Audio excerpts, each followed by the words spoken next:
Madame Michèle Meunier pour le groupe socialiste, écologiste et républicain. Merci madame la présidente, madame la ministre, mes chers collègues. Ne pas soutenir le soin, c'est ruiner la solidarité qui fonde l'état de droit. C'est par ces mots empruntés à la philosophe Cynthia Fleury que je souhaite conclure ce débat. Si le groupe socialiste, écologiste et républicain a choisi de consacrer ce temps de contrôle aux oubliés du Ségur de la santé, c'est qu'il nous semblait que l'urgence de la situation sanitaire ne pouvait pas laisser à l'arrière-plan la question des conditions de travail, de carrière et de rémunération dans l'ensemble du secteur élargi des soins. L'alerte ne date pas d'hier, il est vrai. Les tensions dans les établissements sanitaires et médico-sociaux sont anciennes. Mais la crise sanitaire a mis en évidence la grande vulnérabilité de ces métiers et la grande fragilité de ces professionnels qui risquent de raccrocher leur blouse à l'issue de la crise sanitaire par désarroi ou par déconsidération. Récemment, les gestionnaires d'établissements parlaient même de point de rupture. En dépit du Lafourcade qui succéda au Ségur, en dépit des annonces gouvernementales pour le secteur du grand âge, notamment pendant le PLFSS, en dépit de la conférence des métiers de l'accompagnement social et du médico-social prévue le 15 janvier et promis pour le premier trimestre 2022 en fonction de l'évolution de la situation sanitaire, la patience des professionnels s'amenuise et les bénéficiaires en pâtissent. Beaucoup ici en ont témoigné. Je ne développe pas plus. Ce que nous souhaitons marteler, c'est que parmi ces essentiels, ces deuxièmes lignes, figurent toujours des oubliés du Ségur.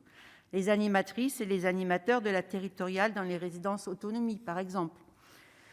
Les ambulanciers et les équipiers du SAMU dans les hôpitaux, auparavant alignés sur les aides-soignants, n'ont pas été reconnus comme étant au contact des patients.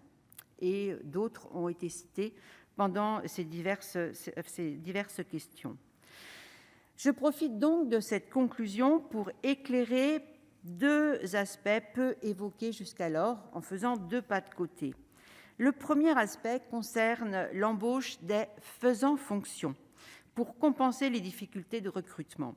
Des personnes embauchées sur des postes supérieurs à leur qualification et qui peuvent représenter jusqu'à 1/10 des effectifs dans la fonction d'aide-soignante.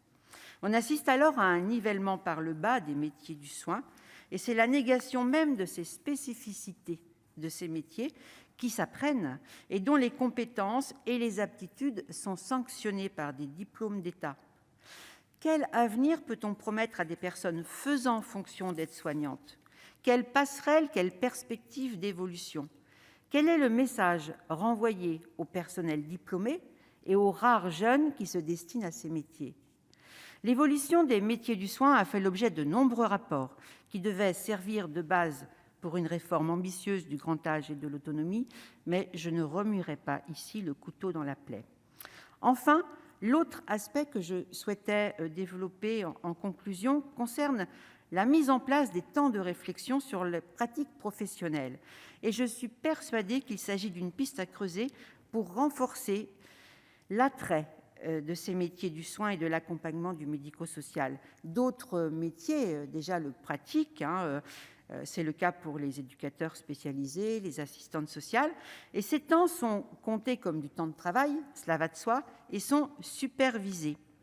Permettre ainsi à des professionnels à qui la société demande beaucoup, sur qui on est reconnaissant de pouvoir s'appuyer lorsque nos proches ont besoin d'être aidés, leur permettre donc de verbaliser leurs difficultés, leurs doutes, d'extérioriser des tensions accumulées, mais aussi de partager des moments de réussite et de progrès, c'est une manière incontournable de renforcer leur métier.